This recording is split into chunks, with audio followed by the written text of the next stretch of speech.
Welcome to this event hosted by the Academy for Nature and Nurture, an interdisciplinary initiative of the Office of the Provost. My name is Father Joseph Larissy. I'm Associate Professor and Chair of the Department of Systematic Theology. And it's my pleasure to welcome you on behalf of our Director, Dr. Suli Chang, and the other members of the Academy faculty. Today's event is entitled Restoring the Human Person, and it will be a two-part event. We will have initially Dr. Samantha Mattheiss speak. We will have a lunch, and then the Reverend Lau will address us too. So I'd like to welcome Dr. Mattheiss. She earned her doctorate in psychology with a concentration in neuroscience from Rutgers University.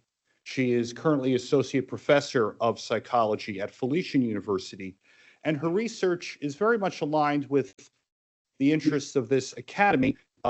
She's interested in the intersection of faith and psychology.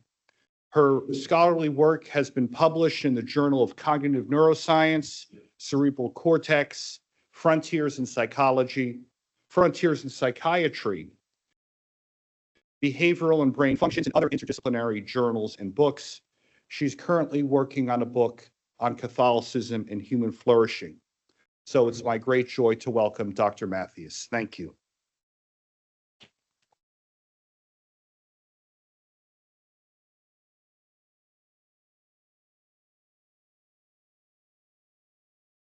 Start by giving a brief overview of the talk. I'll first define addiction and demonstrate its brain basis. Then I'll briefly describe predictors of addiction, including genetic and environmental factors. I'll discuss protective factors, as well as religious and spiritual interventions. Overall, I think we'll see how the design of the human person reflects our capacity for the divine. And I hope that we discover pathways for transformation through the sacramental mediation of God's abundant grace. First, what is addiction and how is it clinically defined? I'm sure most of you have heard of the DSM, the Diagnostic and Statistical Manual. This manual provides a set of criteria used to diagnose mental health and developmental disorders. In the current edition, the DSM-5-TR, or text revision, there's an umbrella diagnosis for substance-related and addictive disorders. This diagnosis refers to impairments in control over the use of a substance, impairments in daily functioning, risky use of the substance, as well as tolerance and withdrawal symptoms when not using a substance. The DSM-5-TR lists substances that might be abused and one behavior, gambling. It suggests, however, that other behaviors such as compulsive buying, video gaming, and pornography warrant further consideration as addictions. Interestingly, research between the neural activity underlying these addictive behaviors and that underlying obsessive-compulsive spectrum disorders.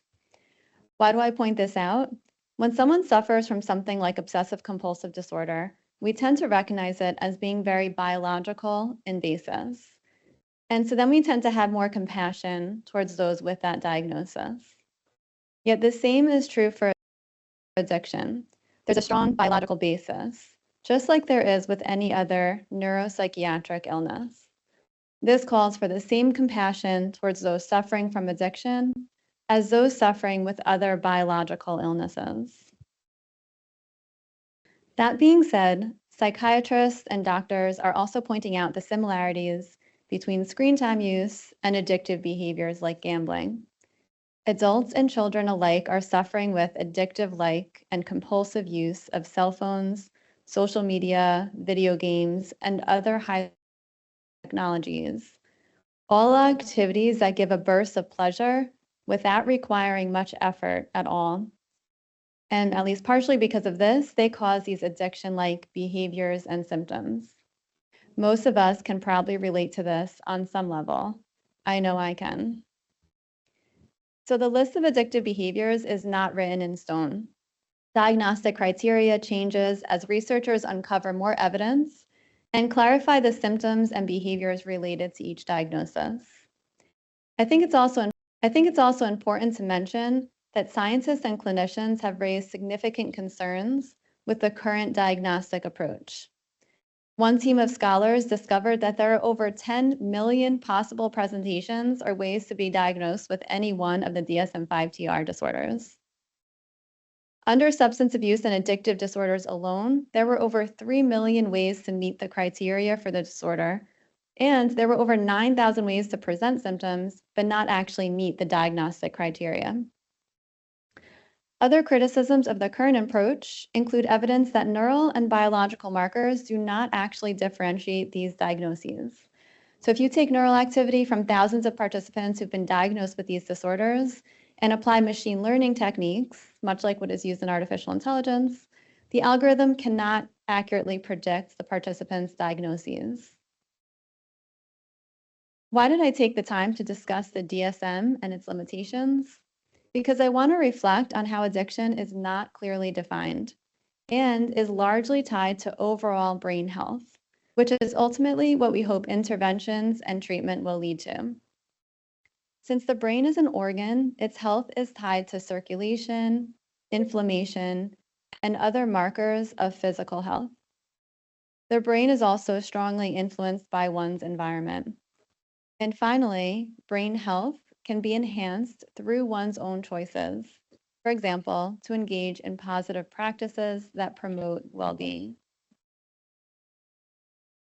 But before I get into the effects of the environment and positive practices, I'll briefly discuss the biopsychological mechanisms underlying addiction. When an individual suffers from addiction, they experience an increased sensitivity to drug or behavior cues, and a decreased sensitivity to natural rewards, such as spending time with family and friends.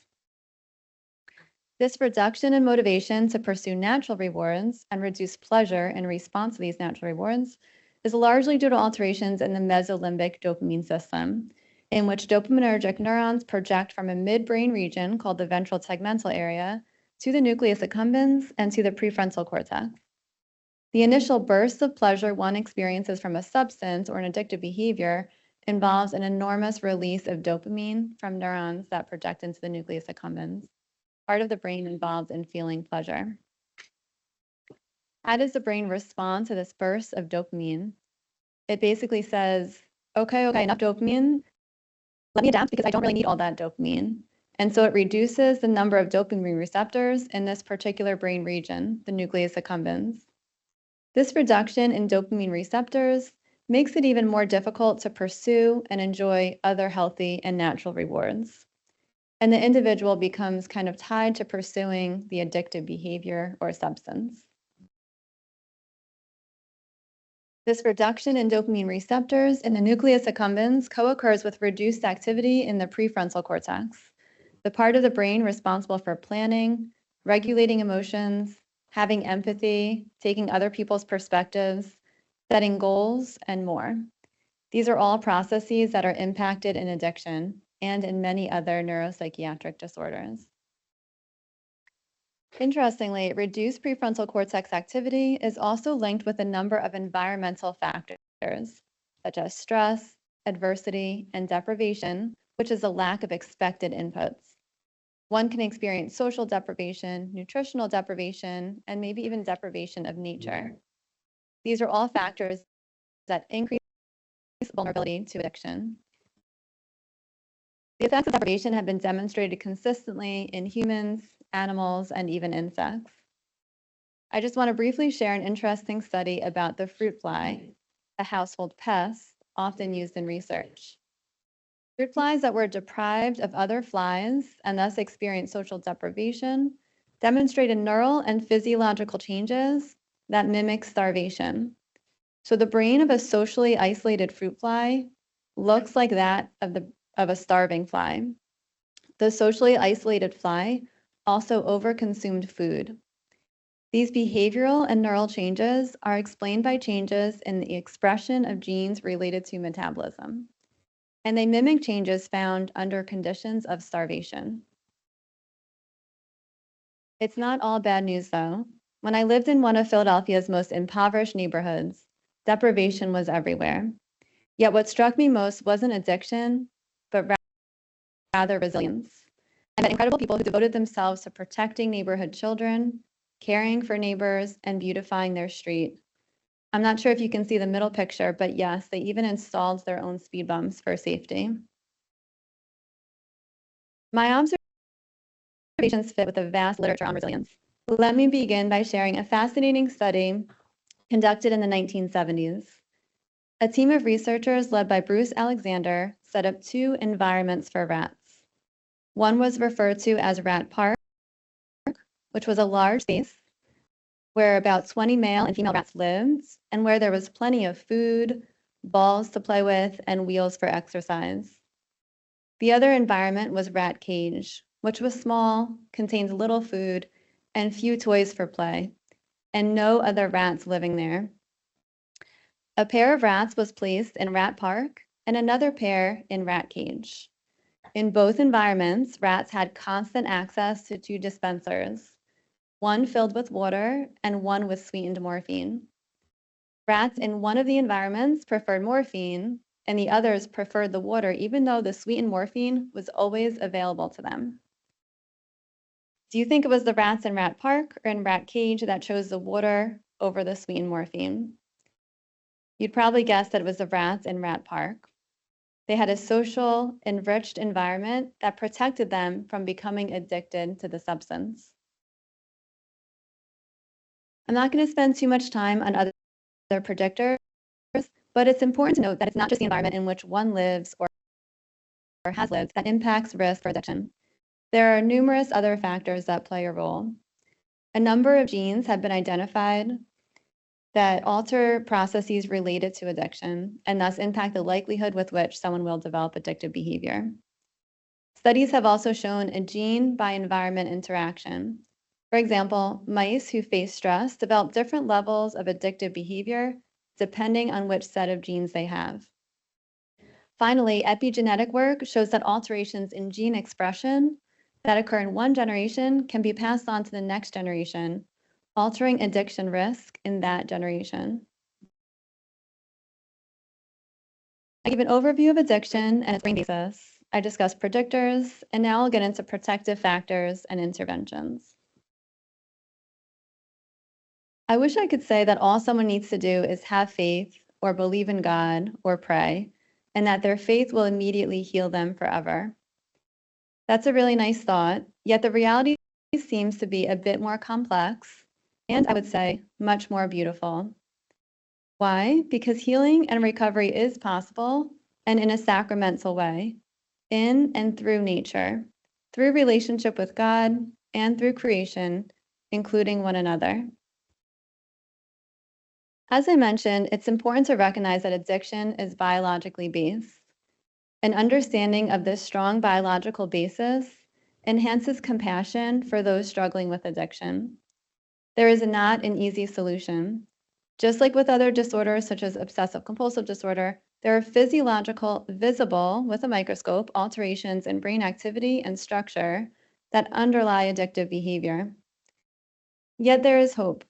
The human person is designed with something called neuroplasticity. Neuroplasticity is the brain's ability to change and adapt with experience. These changes can be caused by experiences that are initiated from within, something like choosing mindfulness or prayer, and from the outside, such as the presence of a support friend. Whether originating from within or outside the individual, the brain adapts and responds, offering hope for healing and health. I just want to briefly mention that a variety of medication can be very beneficial in supporting recovery, but its effects are somewhat limited. It has not, for example, been shown to support recovery of the altered hedonic response, the reduction in pleasure in response to natural rewards. Even after medication, people who have suffered from addiction often continue to experience a reduced response to natural rewards, particularly in 2 brain regions, the prefrontal cortex, shown here in red, and the nucleus accumbens. Fortunately, several behavioral interventions have been shown to support recovery and are often effectively paired with medication. Just like in the Rat Park study, an enriched environment with positive social relationships protects against addiction and fosters healing. Other interventions include exposure to nature, nutrition, expressing gratitude, and finding meaning. While all these interventions recruit biopsychological processes, some of them can be thought of as more directly targeting brain health, like nutrition, while others can be thought of as supporting the human person's capacity for the divine, like finding meaning and purpose in life. Now I'll discuss these protective factors and interventions which support health, beginning with social relationships. One of the most interesting and I think beautiful interventions to protect against addictive behaviors is human connection, which, as you can see here, has been proposed as a treatment for addiction.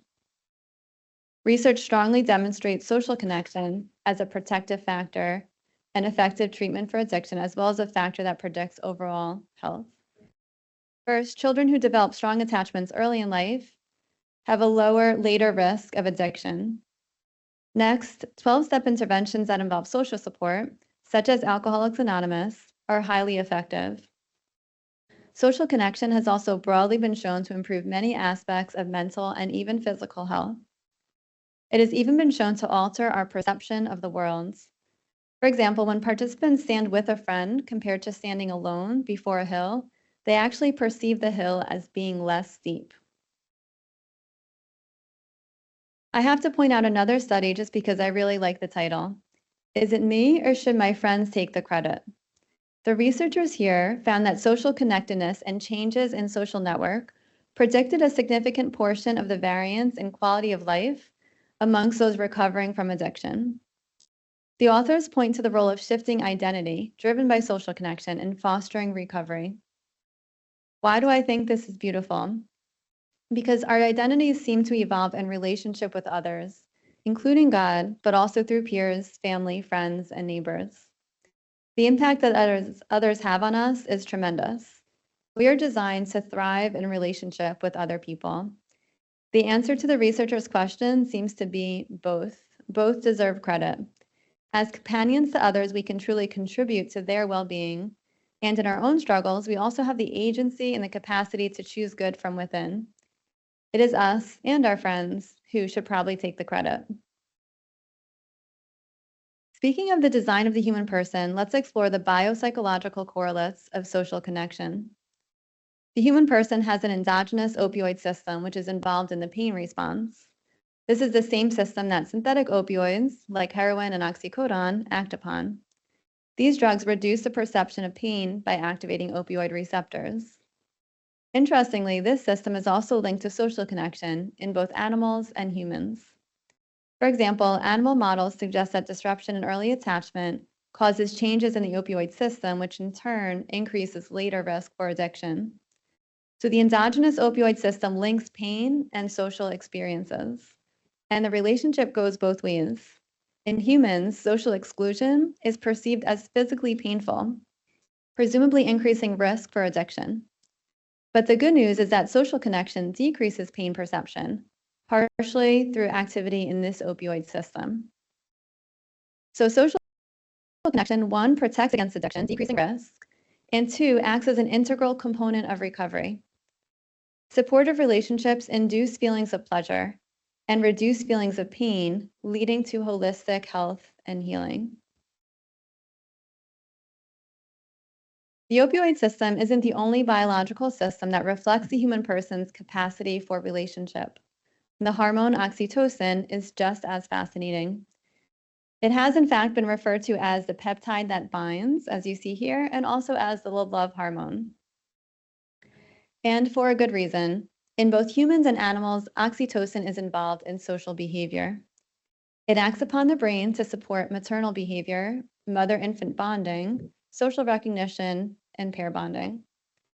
In humans, oxytocin causes an increase in positive social interactions, such as more trust, less fear, stronger attachment, more generosity, stronger social cohesion, and more feelings of calm when with a loved one. Oxytocin has other benefits as well. It's linked with more well-being, even better healing of wounds, and protection against stress. Positive social interactions cause an increase in oxytocin levels. Given the relevance of oxytocin to social relationships, you won't be surprised that it's been proposed as a treatment for addiction. In fact, research demonstrates the role of oxytocin in protecting against addictive behaviors. Oxytocin helps us pay more attention to social rewards, which are inherently good for us, and recall that individuals suffering with addiction often have reduced pleasure in response to these natural social rewards. Now let's consider someone we know who is suffering with addiction. When we support this person, we may be boosting oxytocin in them, which in turn fosters healing. Social connection also supports brain development and structure. Children who have positive early social experiences, such as responsivity and cuddling from parents, tend to have stronger connectivity in the network shown here, which involves the nucleus accumbens, the amygdala, which is involved in the fear response, and the prefrontal cortex. With this stronger connectivity, there's also stronger regulation over one's emotions. In other words, a child who receives consistent nurturing from a caregiver, on average, has stronger regulation of emotional brain regions from the prefrontal cortex, and this regulation protects against addiction. Remember the socially isolated fruit fly whose physiology and behavior mimicked a starving fly? Well, the reverse is true as well. Positive social relationships regulate overeating and reduce craving, demonstrating the role of relationship in satiety and fulfillment. In a recent study, social support regulated craving for high-calorie foods by activating the prefrontal cortex, as you see here in yellow. Findings from human, animal, and even insect studies demonstrate the benefits of social connection and reflect Catholic tradition. Together, these perspectives show how the human person is inherently designed for relationship and for communion. For example, in Theology of the Body, John Paul II explains that man was created to exist with and for someone, or for others, together in a relationship of mutual self-gift. This, he points out, fulfills man's original solitude and leads to authentic happiness and freedom. Also in Catholic tradition, the celebration of the Eucharist invites us to communion. Benedict XVI, in his apostolic exhortation, writes, "The Eucharistic mystery helps us to understand the profound meaning of the Communio Sanctorum. Communion is communion with God and communion with our brothers and sisters. Through this communion, we are nourished and strengthened." To wrap up this section on social connection, psychological and neurobiological findings support, strengthen, and reflect Catholic tradition. With social connection, we are nourished and strengthened. We find meaning and purpose. Our brains are more balanced, and we find health and healing. Now I'm going to discuss nature, creation, as another factor that protects against addiction and supports recovery. A wealth of research shows the benefits of nature, suggesting that nature actually protects against addictive behaviors and offers a pathway towards healing. For example, exposure to nature has been shown to reduce pain perception and reduce stress, anxiety, and depression, negative affective states that predict addiction. Other work demonstrates that nature reduces craving for nicotine, alcohol, and other substances. When you're immersed in nature, you might feel awe and a sense of connectedness. There's evidence that these self-transcendent emotions might explain the healing properties of nature. There's even research suggesting that forest bathing, a Japanese practice in which you immerse yourself in nature, is beneficial. It has been shown to reduce depression, stress, and anxiety, and has been suggested as a treatment for addiction. I just want to mention that National Tree Hugging Day is coming up on May 16th, and I think I'm going to be testing out the intervention, try to hug a tree. Why and how does nature support healing? It produces physiological effects on the body. It lowers blood pressure and heart rate. It reduces the release of cortisol, a stress hormone. It even alters brain activity. It increases activity in the prefrontal cortex, which again is involved in planning, emotion regulation, empathy, perspective taking, and goal setting. Nature has also been linked with reduced amygdala activity in response to fearful faces and social stress. These findings reflect Catholic tradition. In the Old Testament, the psalmist referred to fulfillment in and through nature. In Psalm 23, we read, "The Lord is my shepherd, there is nothing I lack. In green pastures he makes me lie down, to still waters he leads me. He restores my soul. And in Isaiah, we read, "All who are thirsty, come to the water." Likewise, in the New Testament, Jesus invites us, "Let anyone who thirsts come to me and drink." While these texts are sometimes interpreted symbolically, the Church also upholds the sanctity and healing properties of the natural worlds. In scientific study and theological tradition, nature is restorative. Speaking of nature, I recently heard English professor Douglas Haynes mention on a podcast that one way we interact with nature is by consuming it. And this consumption of nature is also restorative. The microbes, for example, in natural food, strengthen the gut microbiome, benefiting our mood and cognition. Macro and micronutrients like zinc and magnesium naturally occur in consumable nature and are vital for brain health. One study even found evidence that nutrition therapy is effective in reducing cravings for alcohol. In Catholic tradition, we are also invited to consume nature. During the Eucharistic celebration, we hear the priest's words as he holds up the bread and wine. Fruit of the earth, work of human hands. According to Catholic theology, the Eucharist encompasses all of creation. We are invited to consume nature in the Eucharistic celebration. Speaking of work of human hands, work is also a protective factor against addiction. A variety of studies have demonstrated that engagement in job-related activities supports recovery and improves quality of life for individuals suffering from addiction. Work offers benefits like consistent income, healthcare benefits. It boosts self-esteem and self-efficacy and offers a sense of meaning and purpose, as well as sometimes a supportive social network and the development of different new skills and knowledge. Catholic tradition not only highlights the role of work in the bread and wine species, which become the body and blood of Christ, but it also highlights the importance of work in other ways. We are invited to share our talents in the Gospel of Matthew, for example. And John Paul II, in his encyclical Laborum Exercens, writes that work is a fundamental dimension of man's existence on earth, and that man, created in the image of God, shares by his work in the activity of the Creator. Gratitude is another protective and healing factor. Expressing genuine gratitude for blessings received is part of the 10th step in Alcoholics Anonymous. Expressing gratitude to God and to others fosters positive outcomes like well-being, happiness, self-esteem, and better mental health. It has also been linked with a lower likelihood of substance abuse disorders. There's also evidence that gratitude predicts abstinence in the context of not drinking. So particularly for those who are in recovery, gratitude can support and strengthen healing. And of course, we find the call to express gratitude woven throughout church history, from the Old to New Testaments and in the lives of the saints.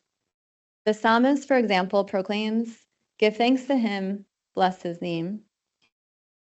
And the same goes for emotional disclosure, the authentic sharing of our emotions and emotional experiences, both the good and the bad. Research shows that sharing ourselves along with our experiences promotes physical and mental health. Some studies have even explored emotional disclosure to God and found similar benefits. Evidence suggests that emotional disclosure supports recovery from addiction as well. In one study, participants randomly assigned to disclose their thoughts and feelings in writing reported less craving for cocaine. Emotional disclosure is reflected in Catholic tradition, such as the psalmist in the Old Testament. If you've ever prayed night prayer from Liturgy of the Hours, you probably know what I mean. The psalmist begins, "Lord, listen to my prayer. Turn your ear to my appeal. The enemy pursues my soul. He has crushed my life to the ground. He has made me dwell in darkness like the dead long forgotten. Therefore my spirit fails. My heart is numb within me." The psalmist is clearly going through a lot, and he's not holding back in sharing his suffering with God. But the psalmists also share the good. In morning prayer, for example, we read, "The earth has yielded its fruit, for God, our God, has blessed us. May God still give us his blessing till the ends of the earth revere him." What does this say about the human person and our capacity for the divine? We are designed to authentically share and receive from others, and directly share and receive from God. We are created for communion. Our capacity for language reflects a pathway to healing and health. Other practices have also been shown to support well-being. These include charitable giving, forgiving transgressors, and engaging in mindfulness. These practices support well-being. There's even evidence that mindfulness, as well as forgiveness, predicts less craving for substances. Many of these interventions have been shown to recruit brain activity in several regions, including these two, the prefrontal cortex and the nucleus accumbens. If you recall, these are the two regions where activity and structure is altered in addiction, both as a kind of precursor and risk for developing addiction, and also as a consequence of addiction. The positive practices I'm discussing today, which reflects religious tradition, offer restorative effects. Broadly speaking, they increase activity in the nucleus accumbens in a balanced and integrated way, and in the prefrontal cortex, supporting planning, emotion regulation, empathy, perspective taking, and goal setting. One of my favorite qualities about the brain is that brain activity over time changes its structure. You may have heard of Hebb's rule, which suggests that neurons that fire together wire together. So each time we choose gratitude, mindfulness, charitable giving, and other positive practices, we not only recruit certain brain regions, but over time we strengthen neural connections. Our brain is, in a sense, shaped by the choices that we make over time and by our environment, including the presence of supportive friends. I want to also discuss the potential for suffering to serve as a catalyst towards healing.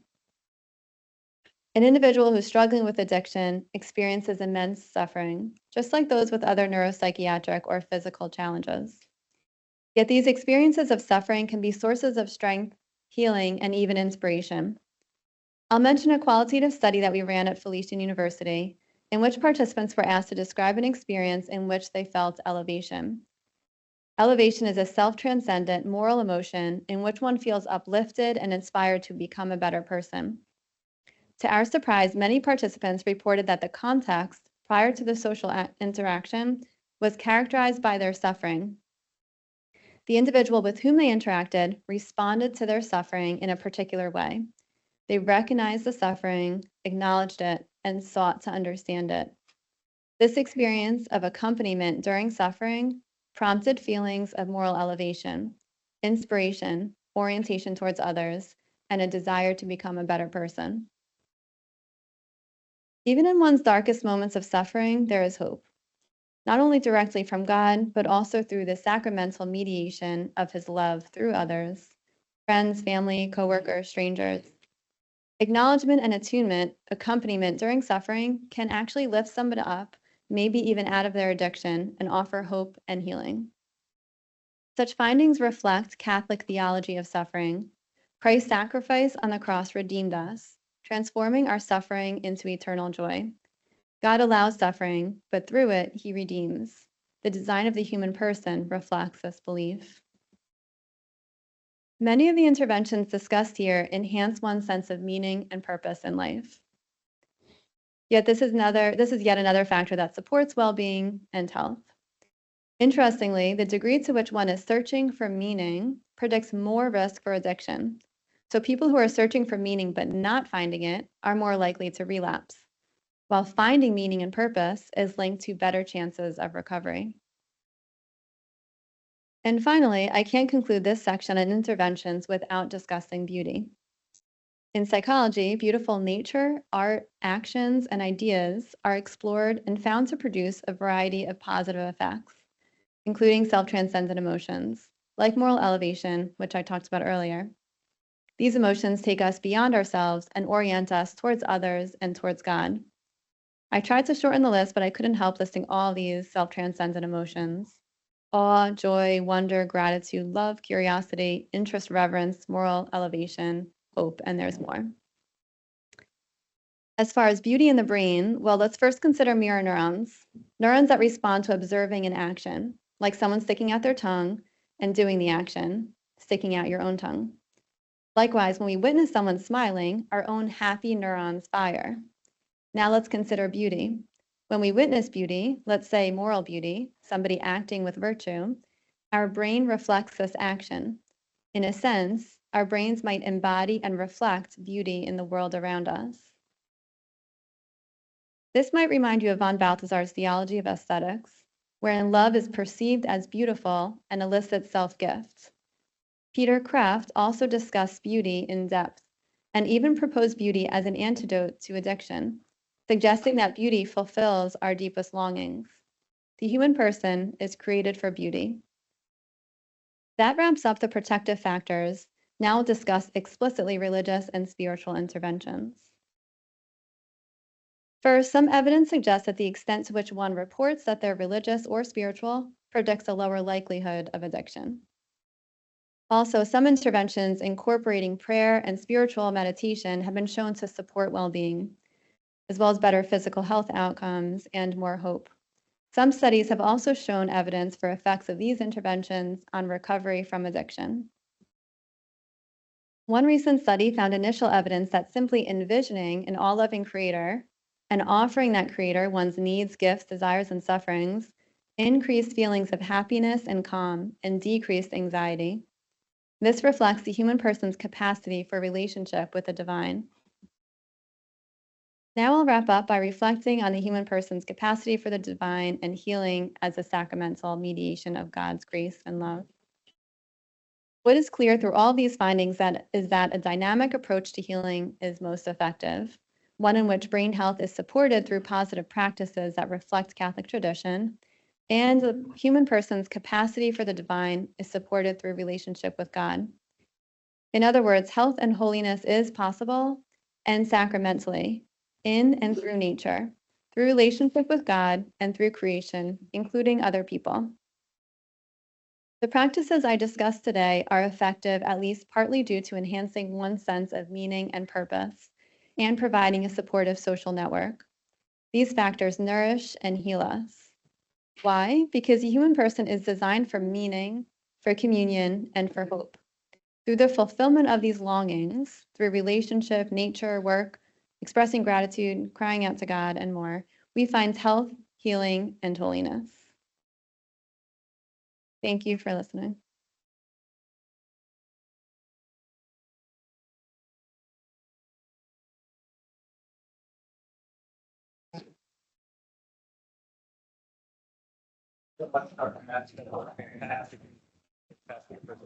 So now we have some time for questions. I'm just asking you come forward.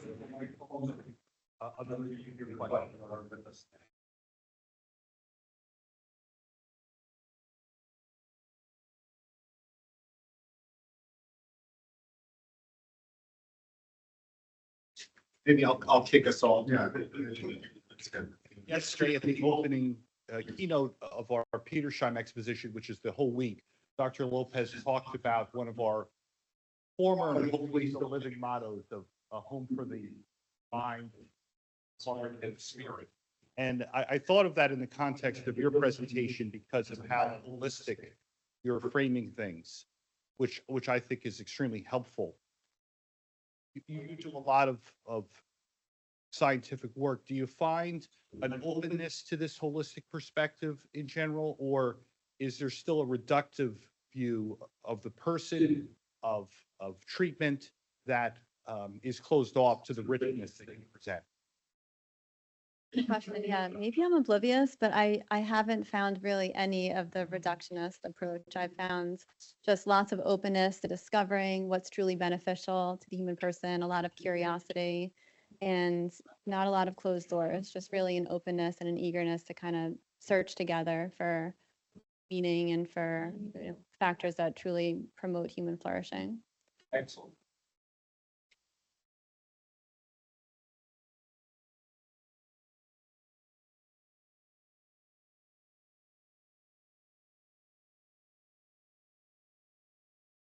Thank you for the talk. So my question is like your findings on the oxytocin was very interesting, and I would like to know like whether they work, they have some relation to the opioid system in the brain. How do they enhance the social behavior? Like you also showed that it can reduce the pain. Yeah, that's a really good point. There probably is a relationship between the opioid system and oxytocin. I don't know the research on it, so I don't know exactly what that relationship is, but I would definitely expect them to influence each other, probably like a bi-directional relationship. It's a good question.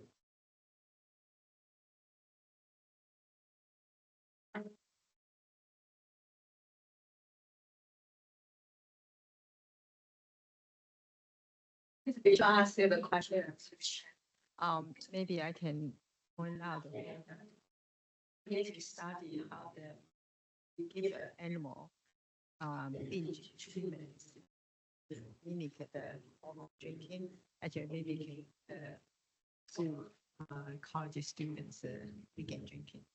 And then at the end, showing that it's this,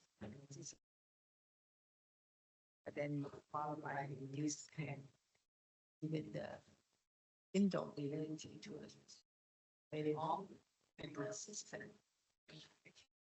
Thinking about your study in the two brain area, prefrontal cortex, nucleus accumbens, that's so it's very interesting. Your study That's fascinating. Wow, I would love to hear more. Actually,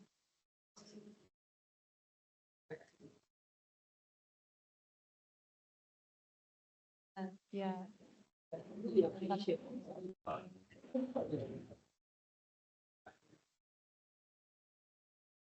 payment. I never thought about this. Thank you. Thank you. Thanks. I look forward to hearing more about your work. It sounds, Maybe some future opportunities for collaboration. yeah, absolutely. I'm excited. I'd like to hear more.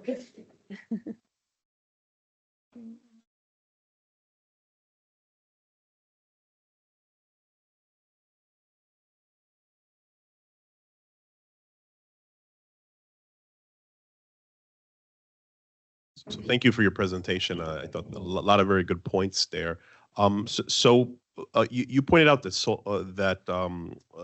cell phones, social media has sort of this addiction. Could you talk a little bit about how it sort of isolates people, but it also seems to create isolated groups of group thought, where people tend to then think very similarly, creates sort of like a closed off community. What does that do to the individuals in general? I mean, social media does connect all of them together in that sense, but what does that cause? And then my follow-up question is, I guess you sort of touched on it, but I mean, a theme we're seeing this week from a lot of the research is artificial intelligence, and what are your kind of general thoughts on that? I mean, with the adolescent mind and with just in general, what do you foresee from your thinking on that topic? What it's going to do? Yeah, really important and relevant questions. So yeah, as far as social media, I think there's that reinforcing value because we are created for social connection. So we can find it to an extent on social media. But like I mentioned, it's so reinforcing, it's rewarding. So the reward value is there, but the effort isn't. And so it can kind of turn us away from those in-person interactions, which involve that back and forth and that effortful listening and attention towards others. And really kind of like tap into that desire for social connection, but take it in like the kind of wrong direction. There could be benefits. There are some studies showing that there are benefits for people to connect through social media and through, digital technologies. And I think that's great. So I think we just all have to kind of focus on ensuring that we have a balance and that we're not losing our in-person connections. Because like you're saying, I think with people can kind of start building upon their own ideas through their social media networks. But when you're in person with somebody, there's so much more that's happening, right? Like we're interacting, and so our brains are taking the perspective of the other person. There's other kinds of physiological, even like the sense of smell is involved and perceiving movements. And there's so much else that's happening in our brains to keep us balanced and to keep that really keeping us oriented towards others and back and forth. Like we have our own views, but we're also considering other people, but we use that definitely, I think, in social media.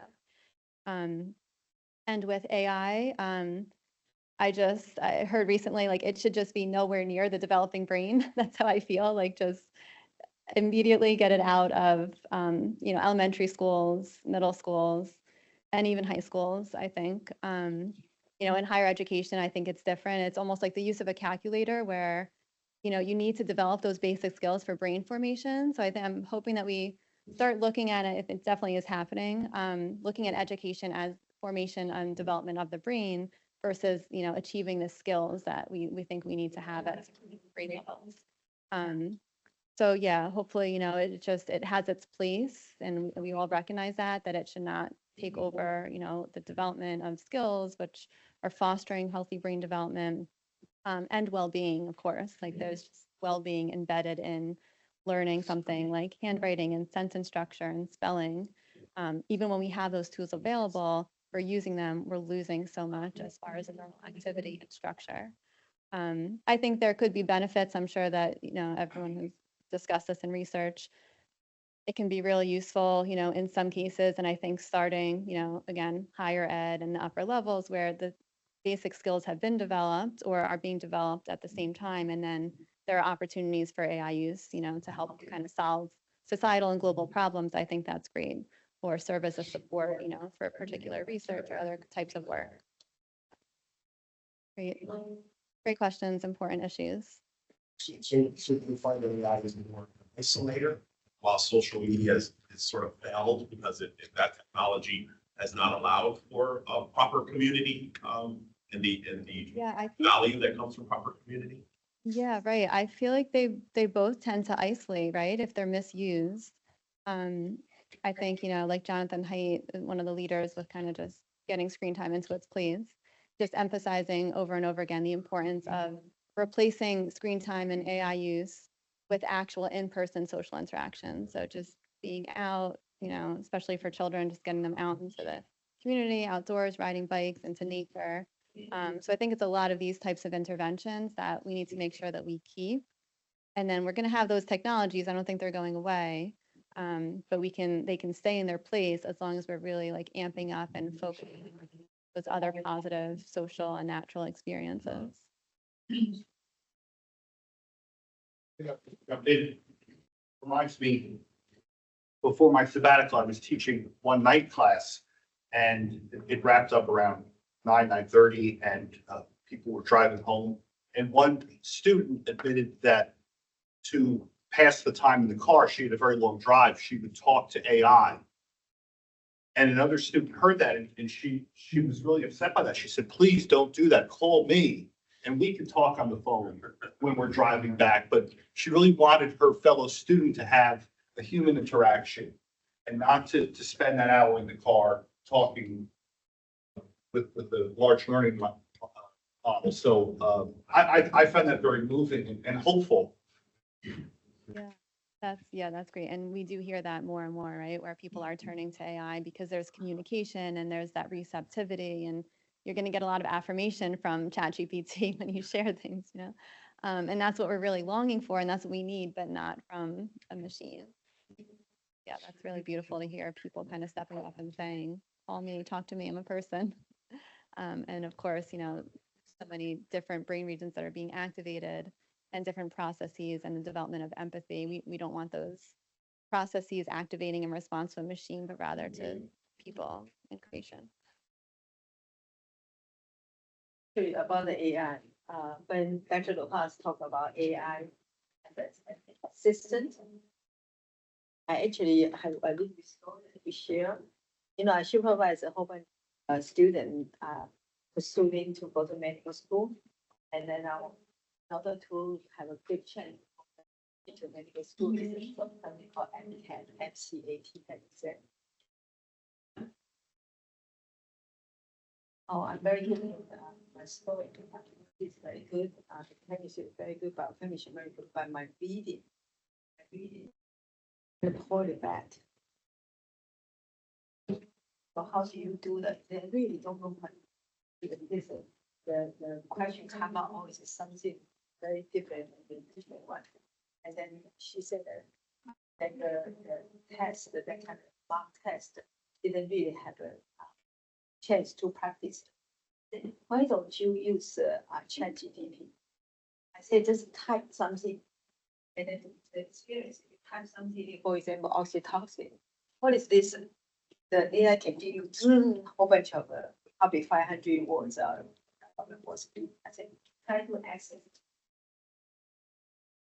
So she probably just take a chance, practice it, to do it. So when she come back after, I'm waiting for his final score, but she told me that during the mock test, after she started doing this exercise, take the system. And then she said that mock test increased 10 to 20 points. So I'm waiting for his, she just finished it and then she feel very comfortable. So it's how to use. Because otherwise, who would instantly create? I think AI may not meet. ChatGPT something. She would just give you through oxytocin, including her talk today. But that's the opportunity. The student get this kind of instant responses and materials of the exercise. So may not be all bad. Yeah. I mean, I think there's advantages to, I mean, people get tired, you know, they cognitively tired. But don't be override by.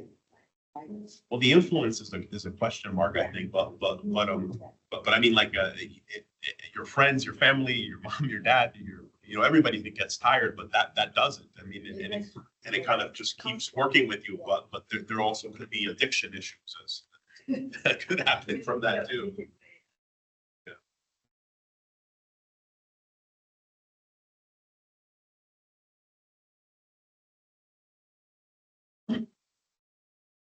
Thanks so much for your talk. I took a lot of notes. Or tried to. So I have a curriculum question.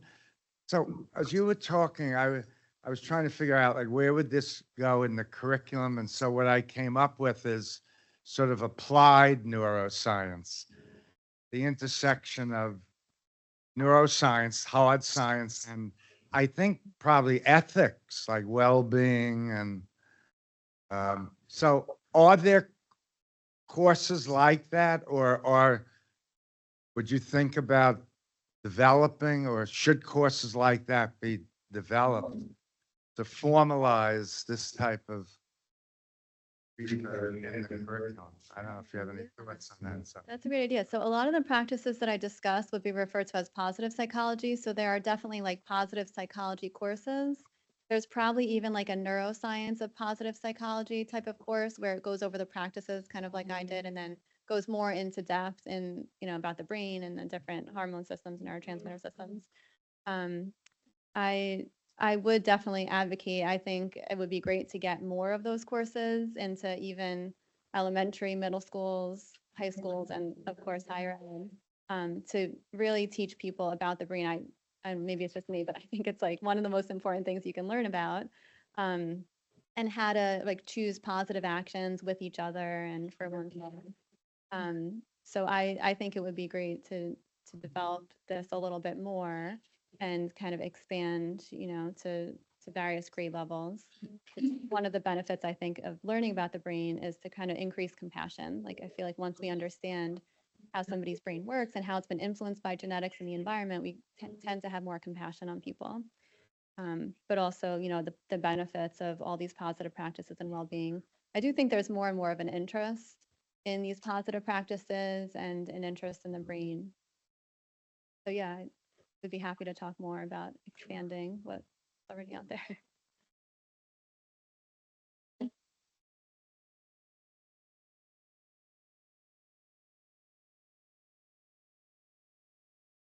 Thank you, Dr. Mattheiss. So I'm part of the campus ministry team on campus, and we see a lot of students coming to us with what they think are specific, like spiritual direction questions, and they're not. A lot of it is mental health, and which is why I came here. I was wondering if you had resources, because we do want to treat the whole person, but there are the specific mental health resources on campus. And then there's like campus ministry, which is a little bit more like the spiritual, social. But I think on both sides, we recognize that we need to treat our students in a holistic way. We're still kind of figuring out how that can be besides just referring them back and forth. But if you have resources, I'd be really interested in. Thank you. Yeah, that's great. And I agree. I see the same thing at our institution. There's a lot of mental health difficulties, and there's, some discernment there between mental health struggles and spiritual struggles.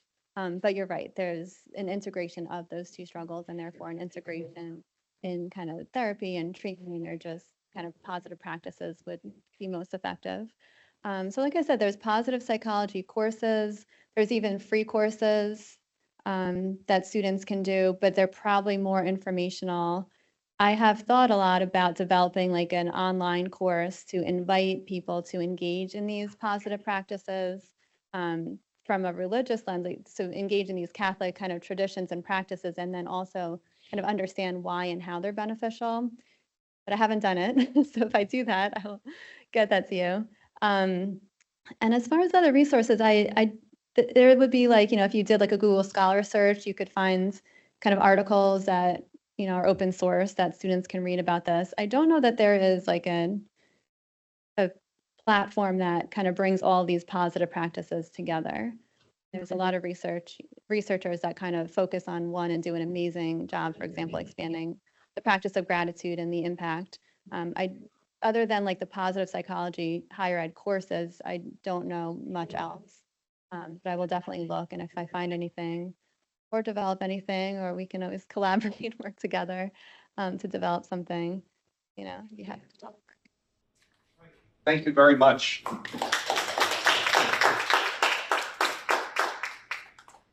I would like to, as a Dr. Manwo Lau's request, I'm showing you an organization called Operation Dawn. Okay, so maybe I tell you how I get this idea to talk about the and then get us Revenue Lau to visit with us. So last year, actually, I grew up in Taiwan. I heard about Operation Dawn since I was young.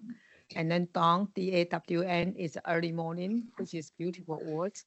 And however, I never really get opportunity to interact with them until last year.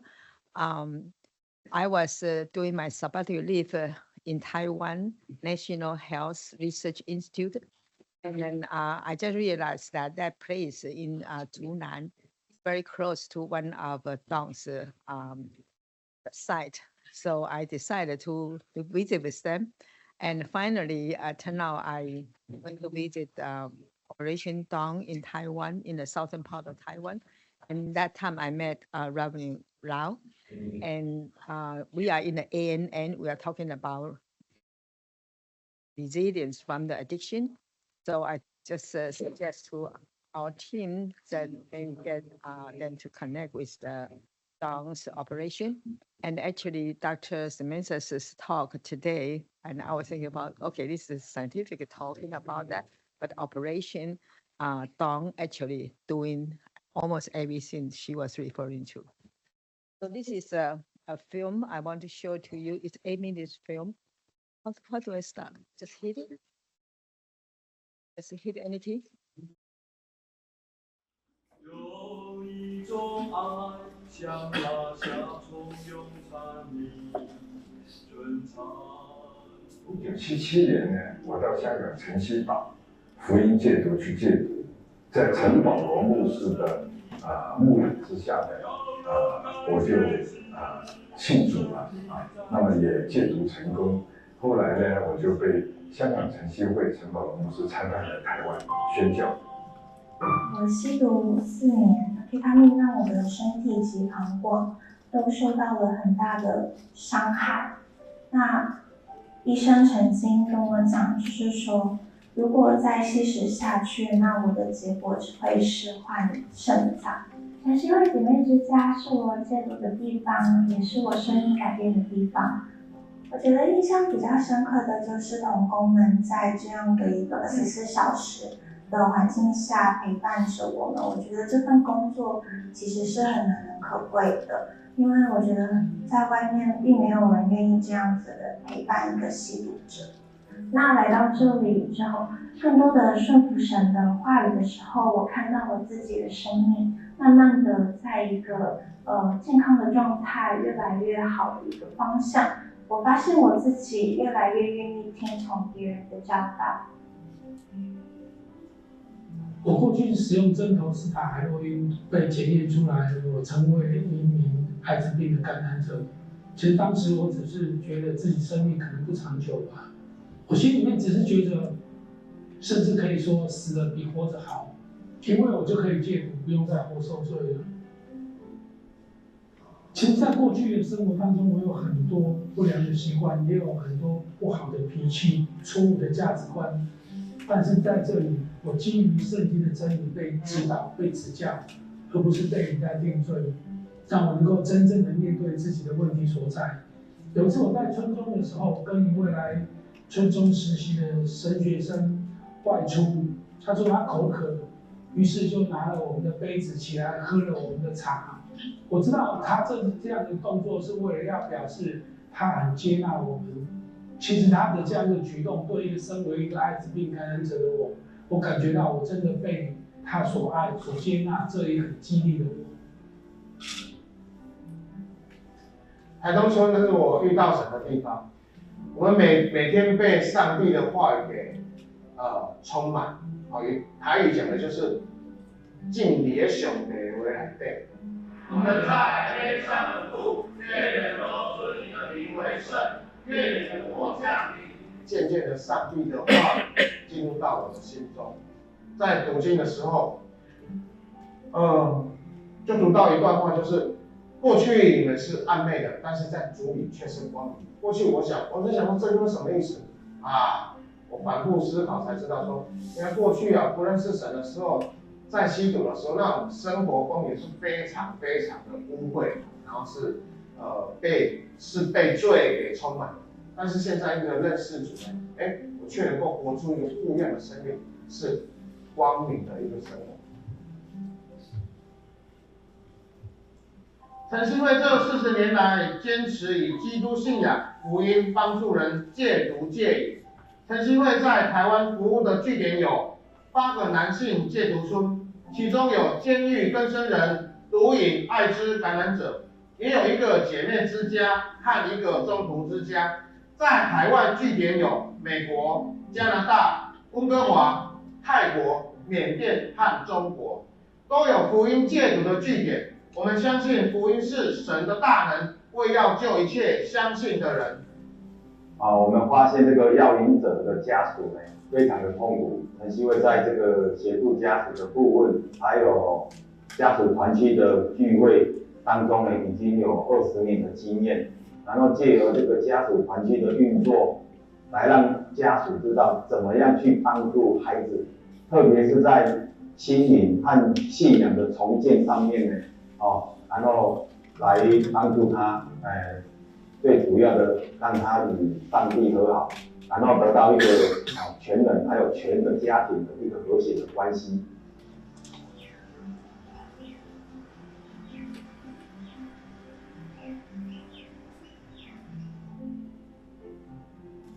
晨曦福音戒毒学院是在1996年所成立。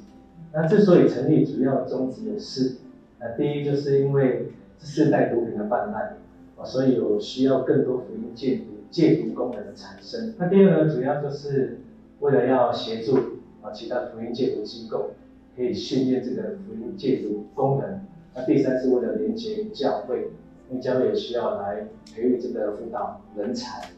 那第4，主要就是帮助这些有心成为福音戒毒功能的过来人，好让他能够在这里来装备，更加能够坚定委身福音戒毒。我们这群吸毒的过来人，都是因着福音的缘故。我们本着晨曦会的精神、基督的爱、晨曦会的经历救灵魂，所以我们深深的知道培育这群福音戒毒功能的需要。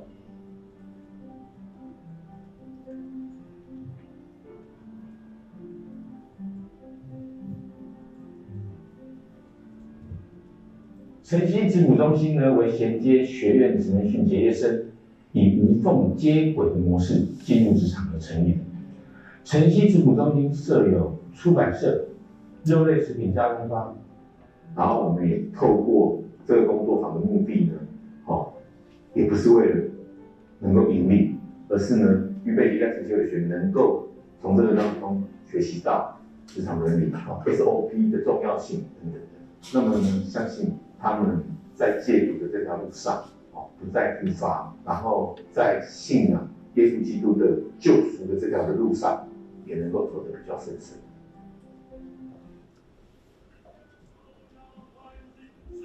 晨曦会福音戒毒这40年的脚中，不只是帮助一个人戒毒成功，而且是帮助他走出自己，走回家庭，走回社会。这个叫做全人的康复。康复的过程里面是要花很多的时间、很多的内容、很多的过程在里面。这就是用耶稣基督的爱来陪伴他，也就是我们晨曦会的精神，以基督的爱来爱这些来戒毒的人。救一个人不吸毒，减少了社会成本；训练一个人不吸毒，又去帮助别人戒毒，增加了社会资源，这个叫双赢。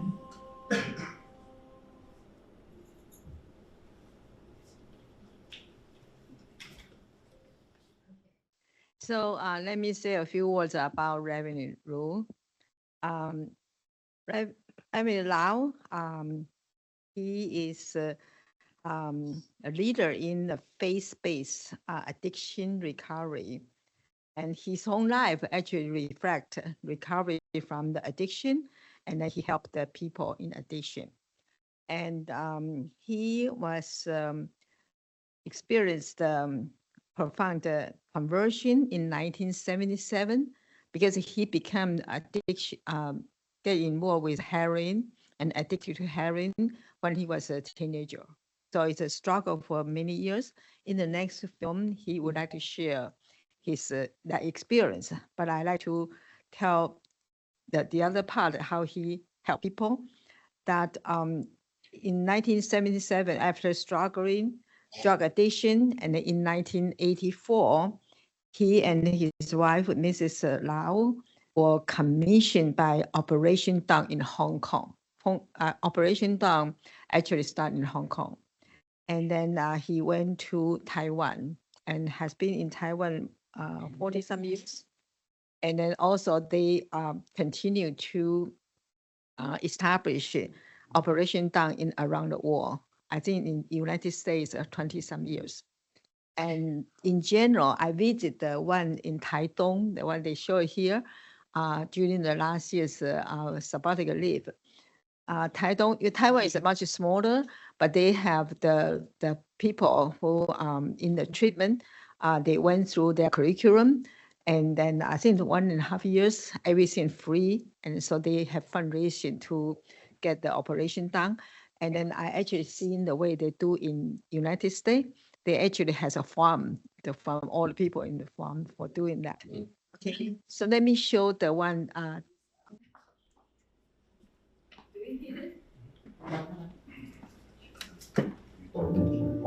他说今天晚上不杀掉你的费用。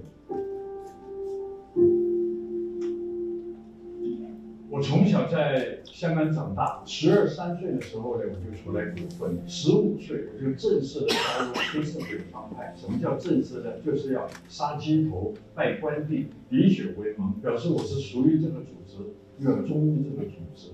在黑社会里边呢，有很多种的活动，其中一种呢就是吸毒贩。所以我在那个时候呢，就染上了这个毒瘾。我吸的毒品呢叫做海洛因。海洛因现在还是被称为毒物王。它玩在什么地方呢？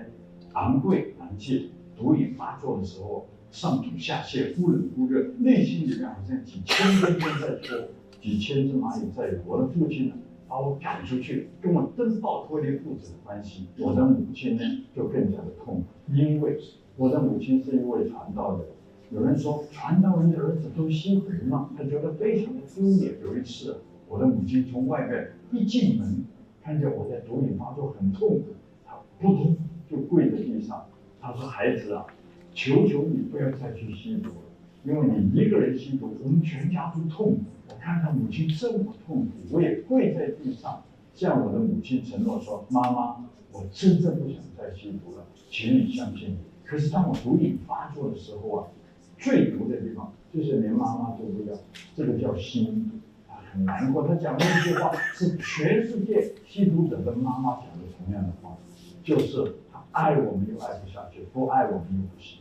爱不下去是因为我们戒来戒去戒不掉，不爱我们又不行，是因为我是他生的，没有一口毒，我几乎是要死掉，所以我什么都做得出来，又偷又抢又骗又贩卖毒品，到最后我卖血去吸毒，这是生不如死。所以有一天呢，我就要结束我的生命，我用什么方法自杀呢？我就吸很多毒品呢，给他还忙到一个地步呢，不要醒来就好。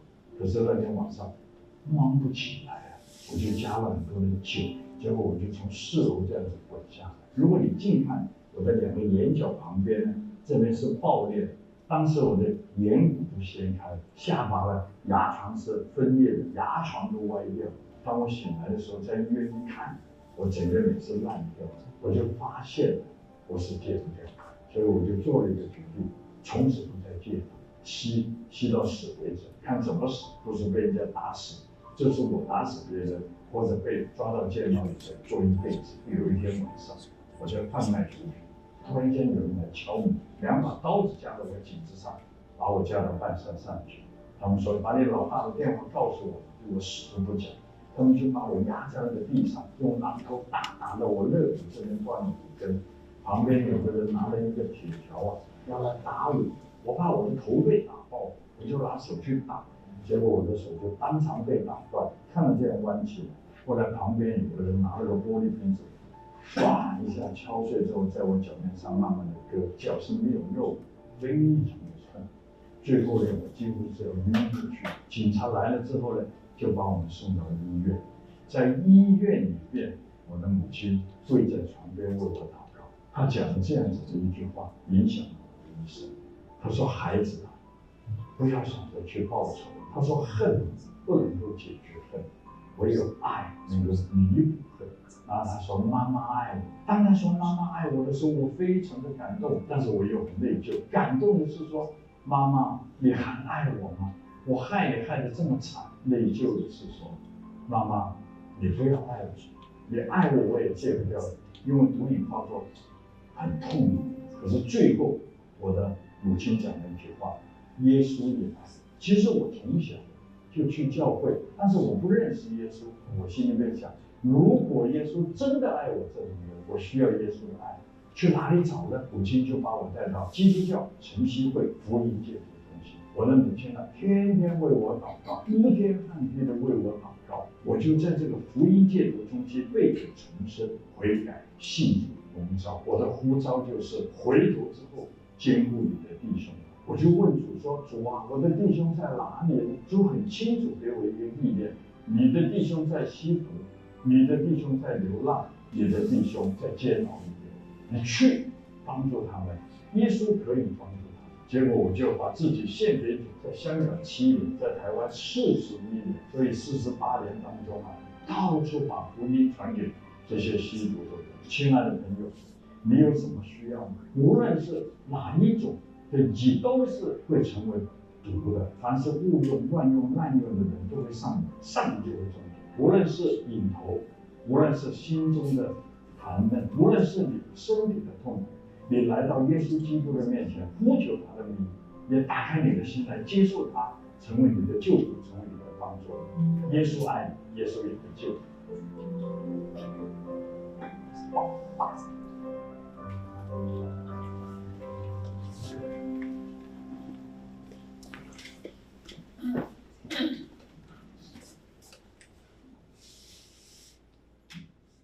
Good evening, good afternoon, sorry. I'm so glad I can be here and share my testimony and talk about how gospel, Jesus Christ changed my life. So thank you, Dr. Shuli, invite me, come to this group and then I can share you. And then Joseph Father Joseph. Thank you. So you heard about that. That's my testimony. So I have been in Hong Kong through Operation Dawn, this program was 7 years. I worked with Operation Dawn to help drug addicts people. And then after 7 years, I went to Taiwan, started a new ministry in Taiwan until right now it's 42 years. So, and then I went to Thailand, Golden Triangle. There is so many drug problem things there. We also have a Operation Dawn Rehab Center ministry in there, 42 years. And then in China, almost 35 years. In Burma, 33 years. And then Canada, Vancouver, and America. In America, we have a center, 22 years in San Jose, start there. So I just want to tell people, our program, every day we have 3-section Bible study. We don't charge any money from everybody because when I went to Operation Dawn, there's no charge. So I told myself, I also, according to the Bible saying, there's no charge people money and God the gospel. So my calling is according to the Bible say, my name is Simon. The Bible says, Simon, Simon, when you back to Jesus, strengthen your brothers. I asked the Lord, where is my brothers? The Lord gave me a very clearly ideas. Your brother in jails, your brother in prison, your brother on the street, your brother still on drugs. You go to tell them how Jesus changed your life. So almost 50 years, I touch almost 7,000 people come through this program, but not everybody get successful. But at least have 800 people. My wife always tell me over thousands because we have co-worker to count the people's number and say at least 800 people is totally get off the drugs. What is the mean totally? Because one person when they hook on drugs, he's the whole body destroyed, the whole life destroyed, physical, soul, spirit, and social behavior, social relationship, social living. It's all destroyed. So when you say get off drugs, our program is talking about the holistic therapy, physical, soul, spirit, and social behavior, something like that. So it takes time. Usually my experience is takes 7 years for one person, 2 years in rehab center. After 2 years, we set up a disciple training center for 4 years, for Bible study. So after 6 years, almost 7 years, because they have 1 year in different center, take practice, After 7 months, they will become our co-worker. So this program from Hong Kong to Taiwan to Thailand, Thailand in Golden Triangle. So we still set up like that. We have a disciple training center. We have women, young people, and elder people. We also have one center they call the 3-in-1. I call 3-in-1. What 3? That means on drugs, when they using the needle, they got HIV, and then they also is AIDS. So 3 things in one person. It is very difficult. Once upon a time, when I went to this 3-in-1 center. One of the brother, he said, Reverend, now you put me in here, just make me very, very difficult. I say, how? He said, when I see the people is very stronger body, make me very exciting. I cannot control myself. I say, oh, that's serious? He said, yeah, you don't understand. You don't understand our feeling. So I say, yeah, I don't understand, but I want to understand. I asked him, I say, you are boys or girl? He said, both. Both I can do that. So I told him, I don't have prejudice to anybody. Otherwise, we will not open this center. But I tell you, we are worship the true God. We are worship the holy God. We are his children. Here is read the Holy Bible. And this is the holy place. We have to keep the rule. Even in the gangster, we have a rule. So you got to keep the rule, stay here. Otherwise, we will let you stay here. So right now, drug addicts, when they got the recovering, when you, after trading, they become our co-worker. And HIV, and also games, they get off the drugs, they become our co-worker. So almost 90% is ex-addict become our co-worker. This is my burden. My burden is treating the addicts. When they receive Jesus, the Bible says, if anyone in Christ, he's a new creature.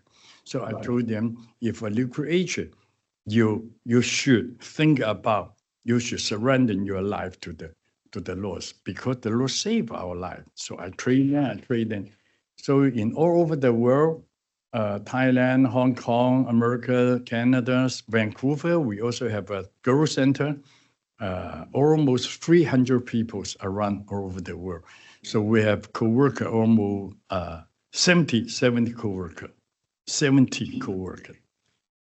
So many times people ask me, how come you don't receive the money? Where is your money come? The first thing I told him, it is really God provided to us. How God provided to? Because every year every Sunday, I went to different church to speak and share my testimony, my ministry, and the message. So they heard about that. The Lord touched their heart, and then they just donate to support this ministry. So even this time, I can, the first time I went to Canada, we have a center there. We went to church.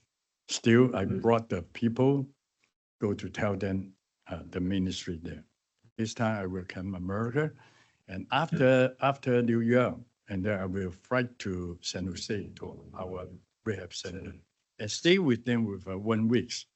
I always tell my testimony to the new people, encourage our coworker, dedicate your life, and then, but we pay them, we full pay to the coworker, So every coworker, they have to stay in the center 4 days, and 4 days, just take turns like that. Okay, I think I just share like that. If you have any question, you can ask me, because I brought our coworker from China. His son is Joseph. Yeah. If I don't understand, I will ask him. Well, you can ask any question. Okay.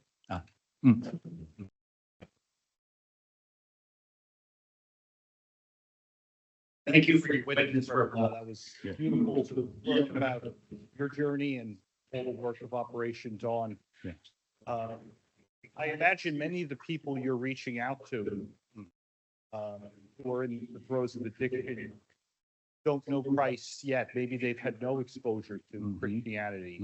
I'm interested how you first introduced them to Christ as part of the therapy.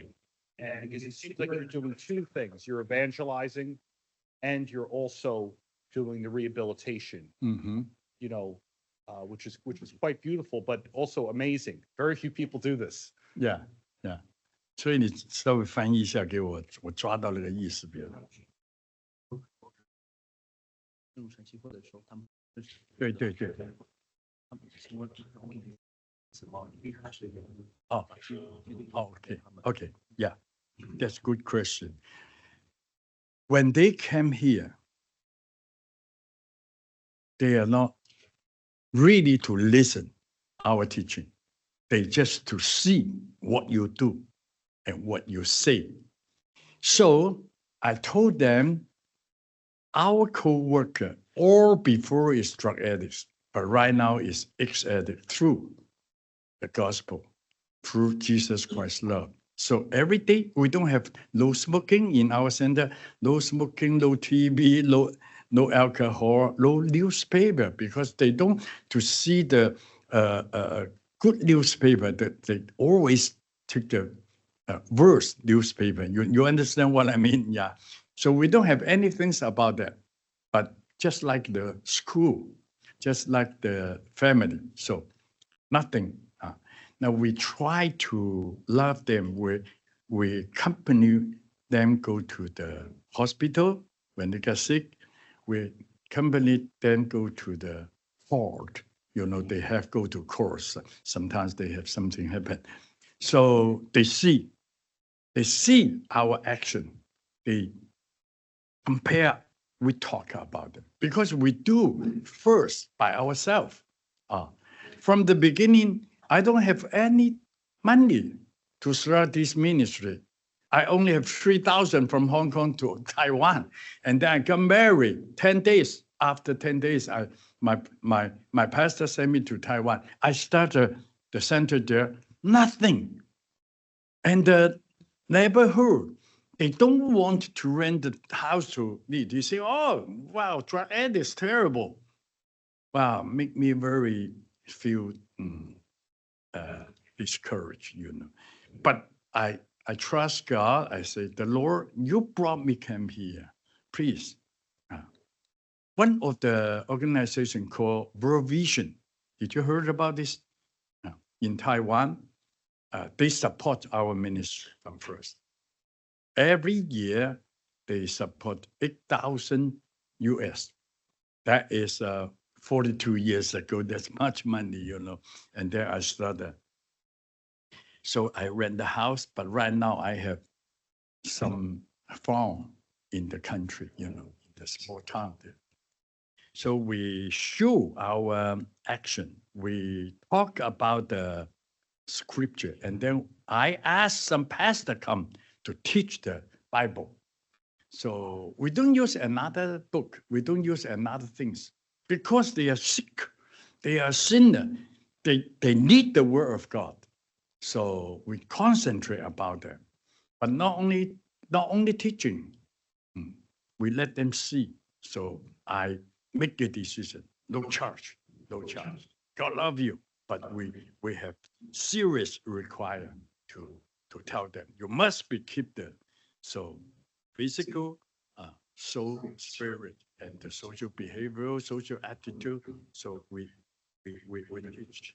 So in center, at least 1.5 years. After 1.5 years, I introduced to find out the job outside. But we set up a halfway house, let them stay there. But if they broke the rule, they cannot stay anymore. So they just see that. And then many Bible teacher to tell them about the gospel. So every year we have a baptism program. So some people, they still not saved, but well, it's up him. I say, God is already sure the things to them, so just like that. Thank you. Yeah, and the family, we have family, family. We mean the family group. The parent supporting group. Many parents in Taiwan, their main religion is Buddhist, they worship Buddha. They don't believe Jesus, they say that's impossible. Our tradition is the Buddhist is our God. But they saw we don't charge money, we love his son, we have experienced.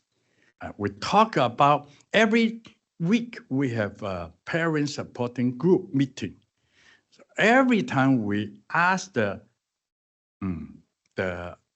boys, the ex-addicts come to tell them their testimony. Wow, they see even their son doesn't immediately get change. They receive Jesus. They say that's amazing. Our parent cannot help our son. How come you guys love them too much?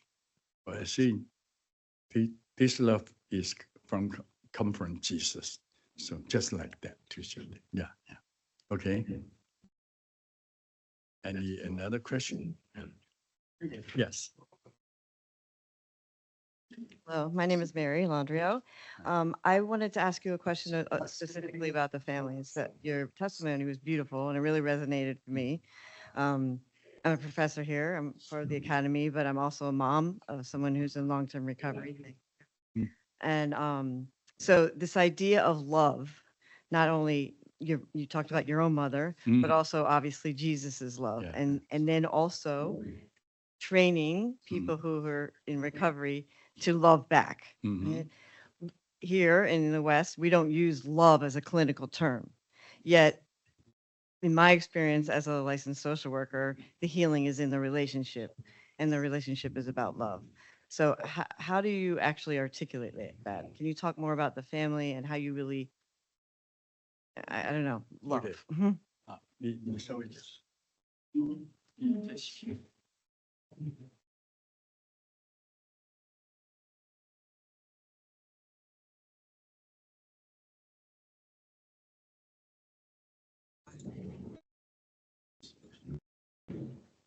Oh,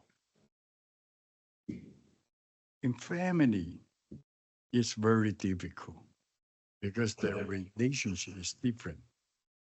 They just they don't listen to their parent. Right now, you know the school education even teach them you can do by yourself. You is already what age right now? You can make a decision by yourself. So it's very difficult. I know that. But when they come to our center, our relationship is different. I told them, I'm not your father. We are not your parents, but we have to do something like your parents. You are difficult. We are also very difficult. I'm not your parents, but through the Jesus Christ, we love you. So really touch their heart. So we teach the parents how to understand the children, because we have drug culture, we have drug psychology. They don't understand. Even we have a recent experience. We are gangster in outside. We tell the parents, when you share with them, touch, speak to them, you got to understand more about the drug education, drug culture education. Right now, it's not many parents understand these things. They don't understand. They say, how? Why? This is bad. And then why they still go there? They don't understand why they make us happy. Why? We feel very empty. We feel struggle at outside. We feel no love in the family. We rather go outside to join the gangster to find out some love, So, and with the children, we also teach them. Maybe 20 years ago, one of the Chinese boy, he was born in America. His parents brought him come to me. He got mad because he understand I'm a pastor and then I also have drug addicts. He got mad. He said, "Why you cheat me? You don't tell me first." The parent feel guilty, and then just bend down there. They couldn't say something. Hey, I say, how? Your attitude is not right. He said, well, I stay in America. This is my private. This is my body, not their business. I say, how come you say that? You was born from your parents' physical, and then talk about that. And then after that, he asked me, the marijuana will get addiction? And he said, everything can be drugs. When you abuse everything, even coffee, I told you, everything can be drugs. He said, how? Somebody teach me what time I use that, how many I use that. I will not get addiction. I will not hook on that. I said, no, that is devil's talking. Everything can be drugs. Only eat, also to see something, When the Bible says people they don't listen to God, and then they have addiction behavior. They get addiction behavior. So right now, Operation don't only get off drugs. We help them get off addict. Like a computer. Oh, many people come to our center. He said, I cannot control myself. I say, that's just like me. When I withdraw symptom, it feels so difficult. I cannot control. Same. I said, why? Why we cannot control? Huh? So we talk about we are sinner. We told them about that. Not I told you, but the Bible says. If they say, I don't believe that, I don't want to stay here. Doesn't matter, because we don't charge you any money, you can go anywhere. But we provide this circumstance, we provide the Bible teaching. We love you, we help you. Even somebody, outside they get the trouble, the gangster come to try to fight them, because 他们借钱了，就是高利贷。I read that. Yeah. They'll get the Harry's platform again. Yeah. So people come to try to. We talk to 我们对那个高利贷的人谈。So they will talk to the Harry that I told them. Again. I told them. I also do that before. I said they don't have money. Even you kill them, you never can get the money. Your purpose is get money. He's no money, even you kill them, But right now, he's stay here, get change. You give his opportunity. If he really get change someday, maybe he make some money and then he will return to you. They understand what we talk because they already got so much money from the people, And then they run away. They say, okay, I understand what you say. So when we do these things, this rehab center, the Lord use our experience, talk to the people and share with them. So I think this gift is from the Lord. We thank God for that. So my burden is training more about people back to Jesus. Help another one, because it's better than using in the world to make money, to do another things. They got the money, they still go on drugs, So that is very, very difficult things. Yeah, like that. So, yeah.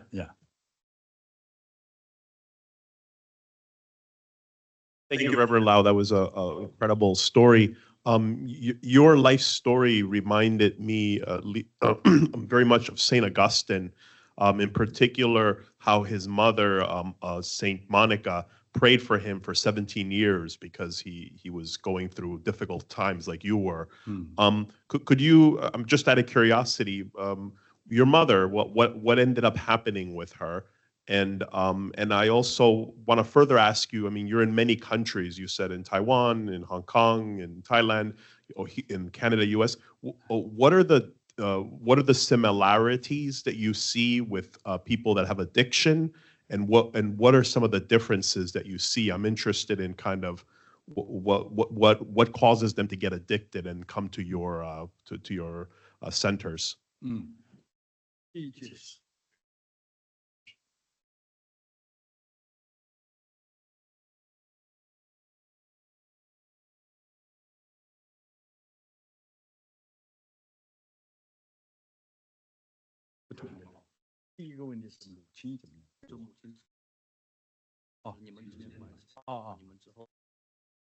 Okay.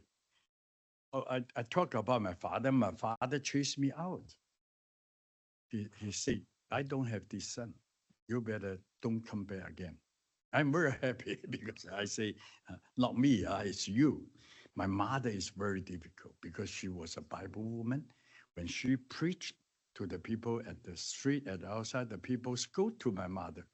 Don't preach Jesus to us. Preach gospel to your son first. And always my mom pray for me. I say, Ma, don't pray for me. Where is Jesus? I didn't see Jesus. But she still prayed for 10 years. I don't listen to her. I say, this is nonsense. But she loved me. She really loved me. And she still prayed for me until one day I fight with gangster, another gangster. They hand me up to the mountain. They say, if you are big boss, telephone number to us, because they will kill my boss. I said, no, I cannot retrieve my boss. I never say that. I never do that. And then they broke my red. I broke my arm and used the bullets.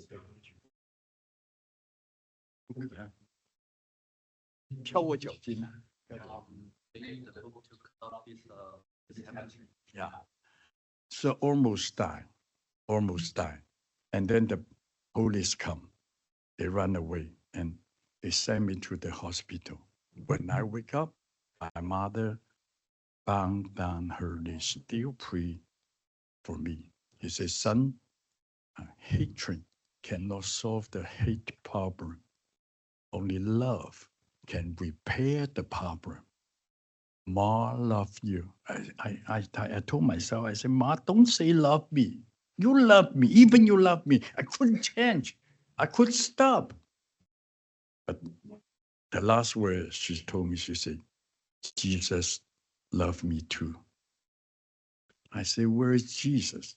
I said, if Jesus really loved me, I want Jesus. So my mother with my relationship is very good. She never scold me, bribe me, and something like that. But she just cried. In her life, two things is very affect me. One is tear. 我妈妈跟我说，她流了2桶的眼泪。His mother told him that her tear will, if he 她为我流了2桶眼泪。He cried for me. He cried for me. Tear will fill up with 2 boxes. I asked my mother, how come you can fit that much? Because his tear is also finished, he said. And another thing is, Hajima, she prayed for me. She never give up me. She just pray. She said, God someday will help you, will help my son. She's prayer, her prayer is just like a prayer. She said, Lord, help me. If you don't help me, how I can preach for you? So I still scold my mother. I said, don't pray for me. But that time touched my heart. I say, if Jesus really loved me, I need Jesus. Where I can get Jesus? So my mom sent me to the Operation Dentist program. And I stayed there for 7 years, 2 years for get off drugs. After that, my pastor treating me, become a co-worker. So my calling is when you're back to Jesus, treat your brothers. I really, my mother's really affect me. So my relationship just like that. He never gave me, he talked to me very gentle, but she's very, very sad. My father is just also always scold her. Go church. Take care of yourself first, Otherwise you go church, nothing. So, but the Lord heard my mother's prayer and heard myself prayer. Just like that. Right? 还有不同国家有没有什么不同的？看看看。Oh yeah, different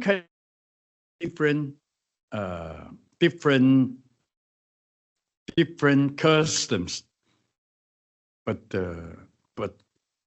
different thinking. Okay, but one thing is different. One thing is same. The drug is same, and we all are sinners. So when we set up a different center in different country, basic things is same. Gospel Rehab Center. No TV, no smoking, no alcohol, no newspaper. But we don't charge any money. We love you. We do everything for you. Accompany with them, go to the hospital, go to court, and to solve some problem. But we don't give money to them. So same, but sometimes maybe the culture is different. We got like coffee in Taiwan, we don't let them drink coffee. But in America, we cannot. Everybody drink coffee. That's okay, And sometimes they told me, they say, oh, we are different. What's different? We are ABC. ABC is American-born Chinese. I say, same. No different. Doesn't mean ABC, CBC in Canada. They say we are CBC, Canadian-born Chinese. I say we are same. We all drug addicts. We all are sinner. The gospel is the same one. So with the rule is the same. But they talk to me. Can you open a little bit? Give me some freedom. I say we give you a free. We give you freedom. You can do anything here. You can sing any song here, but it is including from the Bible. You cannot sing another bad things in here, something like that. What is the main freedom? I ask them, I say, if you give freedom in our center, or also they got the drugs, If you don't control the good, you don't teach the good, the drug center, the rehab center become a drug center. We are very smart to bring some drugs go to a center. We know that. We don't let them call. Nobody can call them, even especially their parent. Otherwise, they will say, "Hey, my brother, you will come 3 o'clock. 3 o'clock means free package hearing." And then they come here. They can throw out at the outside, and then when they go back, our case will go to take some drug. This is drug psychology, drug culture. We very understand that, so we train the people, but they understand what we talk. So just like that. Different country, maybe different, little bit different, but the basic things is same. No church, every day 3-section Bible study, exercise. We love them. We solve the problem through our program with them. Just like that. Thank you. 再来回就台东，I'm most impressive 就是你们的那个课程，就是课程，每个礼拜的 the curriculum, daily curriculum. Can you share? Yeah. Every day different. In Thailand, we wake up 5 o'clock in the morning. Thailand, huh? But they sleep 10 o'clock. But in Taiwan, maybe 6:30, they wake up because at the nighttime, they will go by 11 o'clock. Every day we have exercise. After exercise, they clean up their room and they take turns to cook breakfast. Take turns. We don't have money to invite people come to work.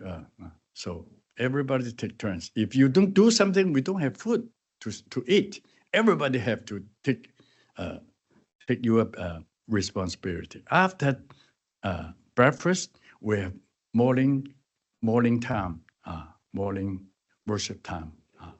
And after that, we have Bible teaching hour. Some pastor come from outside to teach.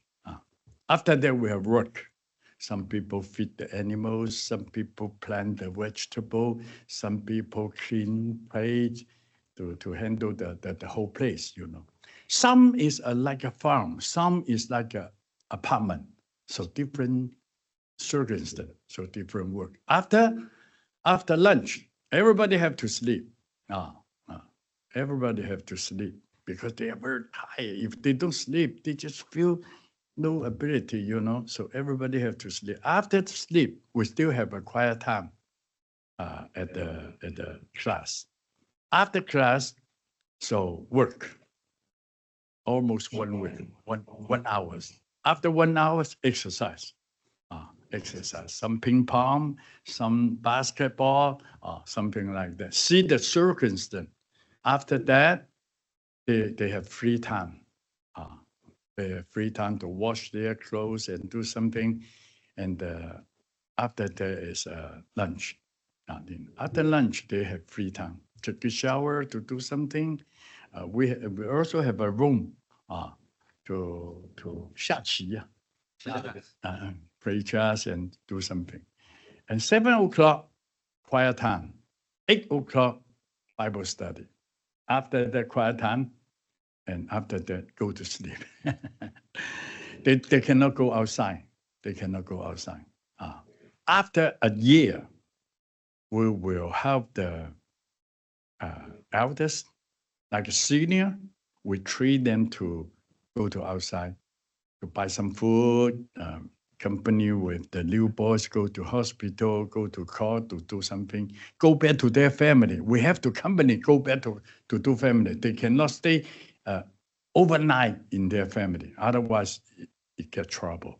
This is what we're doing about that. Just like that. The whole program just like that. Yeah.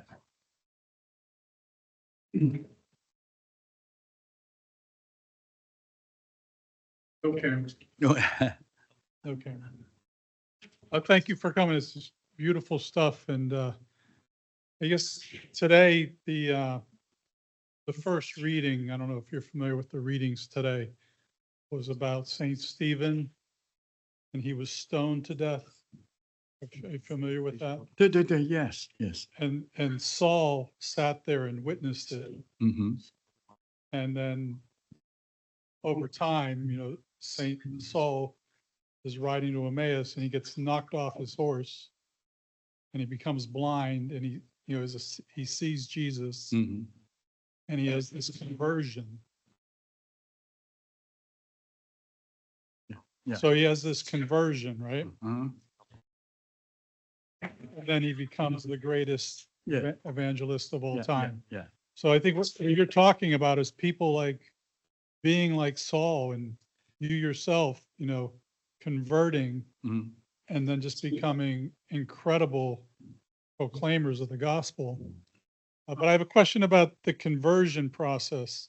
So do you have to be converted? Do you have to come eye to eye with Jesus before you get into operational dawn? Or you can get to operational dawn and then have your conversion process there. I mean, we're not all going to get knocked off a horse and see Jesus. It takes time. It stops and starts. Yeah, I want to get off drugs, but I can't. But I'll come back and try again.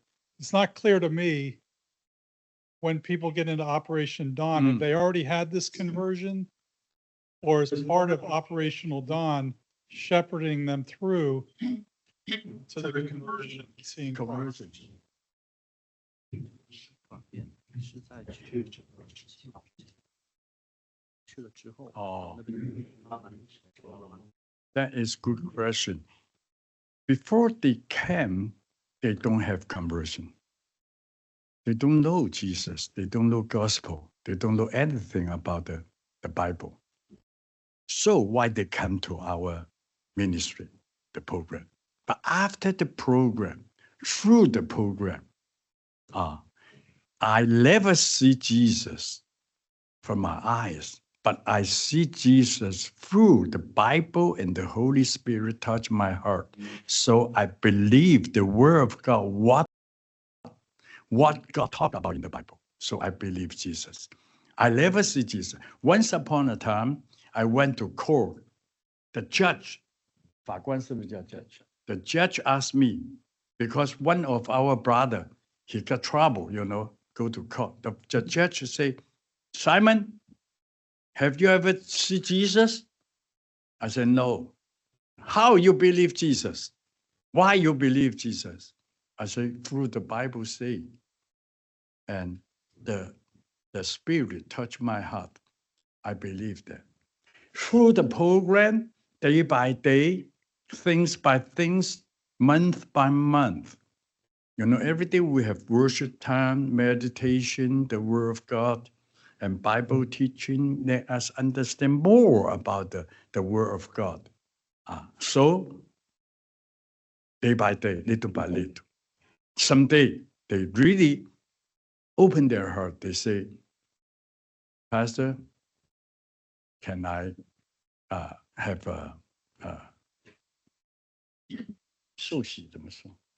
a baptized? I say, are you really receive Jesus? They say yes.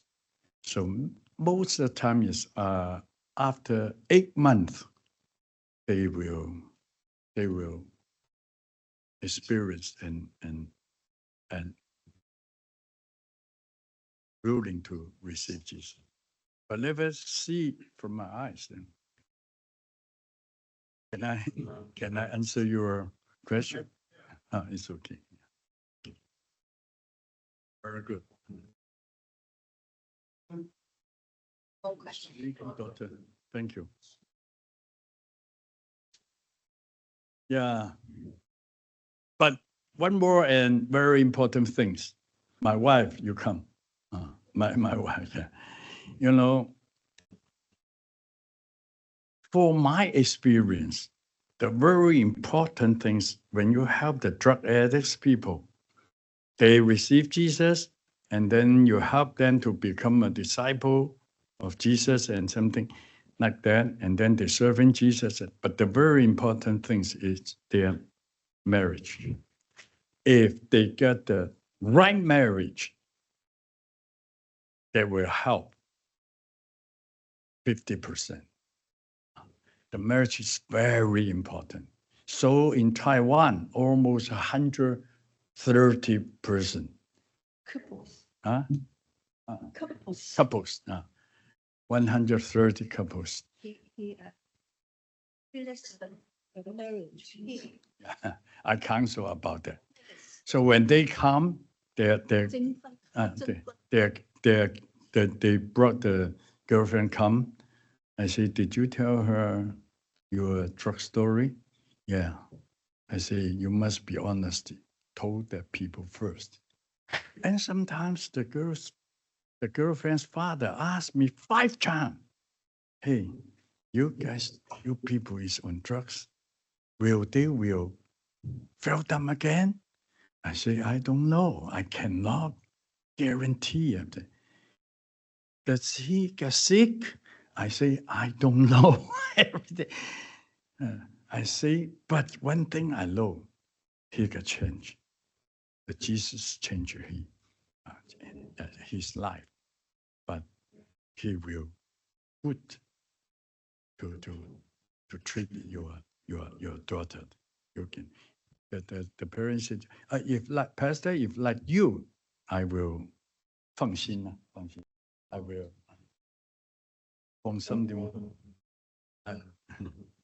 I'm okay. He said, if